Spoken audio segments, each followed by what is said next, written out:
أهلين بكم بفيديو جديد إلي على اليوتيوب. مثل ما تقرون بالاسم، فيديو اليوم راح يكون نصايح تجميلية للبنات.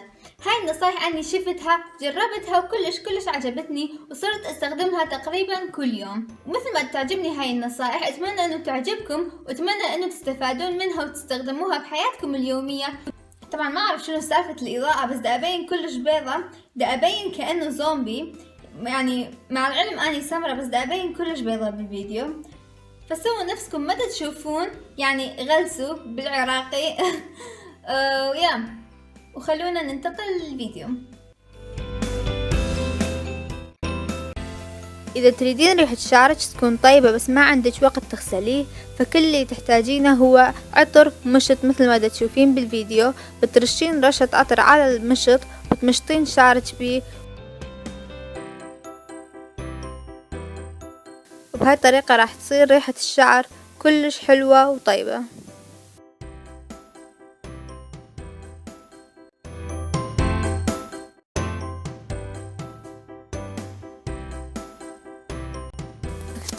من تريدين تحطين ظلال عيون بلون معين بس اللون دا يطلع كلش خفيف وما دا يبين، كل اللي لازم تسويه هو انك تجيبين قلم كحل ابيض وتحطين اللون على الجفن كأساس للون الظلال اللي راح تحطيه بعده.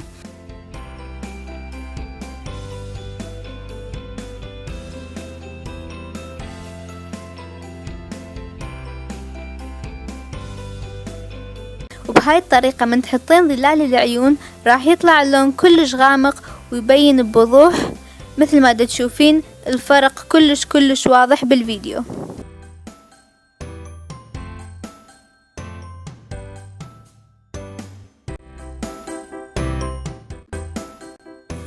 إذا ما عندك مزيل مكياج بالبيت فكل اللي تحتاجيه هو زيت الأطفال، مثل ما تشوفين بالفيديو تقدرين تزيلين مكياجك بيه بطريقة رائعة، وهو يزيل حتى المكياج المقاوم للماء.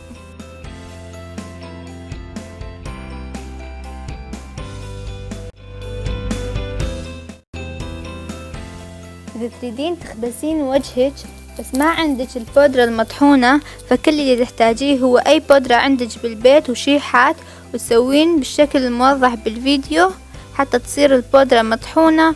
بهاي الطريقة راح تقدرين تخبزين وجهك بدون أي مشكلة.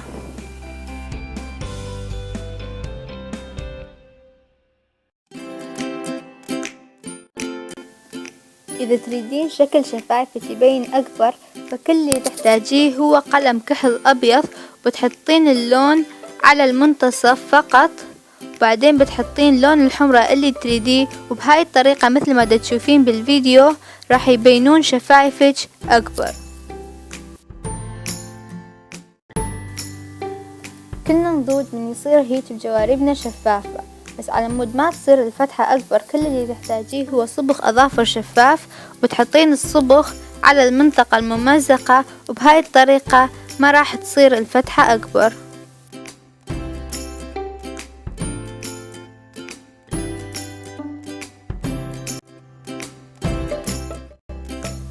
إذا البشرة حول الأظافر كلش جافة ومزعجة فكل اللي تحتاجيه هو مرطب للشفايف. مرطب الشفايف، بتحطين المرطب على البشرة، وبهاي الطريقة راح تصير البشرة كلش ناعمة وريحتها طيبة هم.